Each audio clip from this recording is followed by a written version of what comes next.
জান্নাতে প্রথম প্রবেশ করবে সেই মহিলাটার নাম কি? আমি যদি ফাতেমা রাদিয়াল্লাহু আনহা। সুবহানাল্লাহ সুবহানাল্লাহ আলহামদুলিল্লাহ। আমার ভাবি খুব সুন্দর করে প্রশ্ন উত্তর দিচ্ছে। একটি জায়গা আমার কিছু ভাই দেখা যাচ্ছে পিছনে, তাদেরকে আমি ইসলামিক কুইজে অংশ নেব। আসেন। আসসালামু আলাইকুম রাহমাতুল্লাহি ওয়া বারাকাতুহু। ওয়ালাইকুম আসসালাম। ভালো আছেন ভাইয়া? আজকে আমরা আসছিলাম ভোরের পাখি ইউটিউব চ্যানেল থেকে ইসলামিক কুইজ নিয়ে অংশ নেবেন। জি ইনশাআল্লাহ।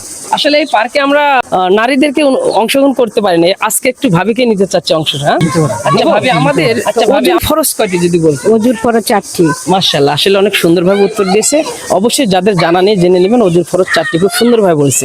আমাদের জান্নাতে প্রথম প্রবেশ করবে সেই মহিলাটার নাম কি? আমি যদি যা বলতে। ফাতেমা রাদিয়াল্লাহু আনহা। সুবহানাল্লাহ সুবহানাল্লাহ আলহামদুলিল্লাহ। আমার ভাবি খুব সুন্দর করে প্রশ্ন উত্তর দিয়েছে।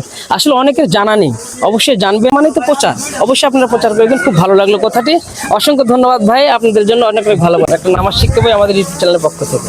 হ্যাঁ ভালো থাকবেন। আমার ভাইকে একটা আমি টুপি গিফট করতে লাগলো। ভাইয়ের পরিচয়টা একটু দিন। জি, আমার নাম আব্দুর রহমান। আমার বাসা বাংলাদেশ কৃষি বিশ্ববিদ্যালয় এবং কৃষি বিশ্ববিদ্যালয়ের পশুপালন অনুষদের কর্মচারী, মাশাআল্লাহ, চাকরিজীবী। অসংখ্য ভাই দীর্ঘায়ু কামনা করতেছি। আল্লাহ হাফেজ। জি।